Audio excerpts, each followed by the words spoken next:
Flexstone shower. Did Bubba crap his pants? Once again, I find out 1 year later that you shouldn't use redguard under a Flexstone shower. Please join me. We'll find out what happened.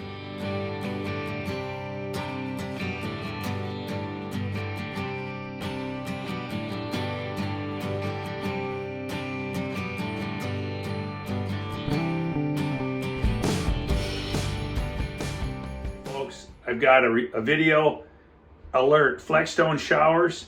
I was told, I found out a year later, I did this shower a year ago, that I put redguard under this just as an overkill measure for one of my really good clients. They use the shower a lot. I don't trust people on keeping their showers caulked. So with that being said, I did the inside of this shower with redguard. It's Flexstone. And I was just recently told that's a no-no. So hey, let's check it out. Let's see, 1 year later, is it still stuck to the wall? Right? Yeah. Bond, the whole thing.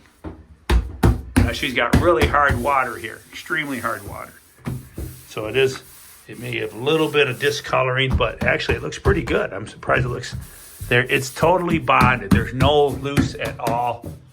So you can see here, somebody asked me about caulk in the corner. Now I did have a mild gap here. I caulked this with silicone. I can see my silicone is still sweet. So no, I don't know. You're not supposed to use redguard under these. I'm gonna link this back to the other video, installing the Flexstone, where I redguarded this. Check it all out. This is 1 year later. I've got silicone behind all of this. This is it's all holding up well 1 year later. So you tell me.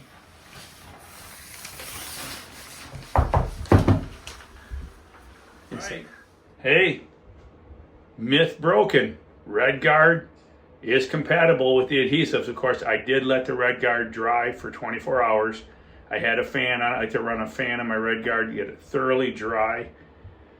And this was all glued. If you go back to the video and watch the video installing the Flexstone, dot, you can see in the video I did dots of glue, the adhesive that came with the unit. So as far as I'm concerned, it is compatible with redguard. Please join us. Keep it a secret, but go tell a friend. Jack and Bubba are sharing videos around the world.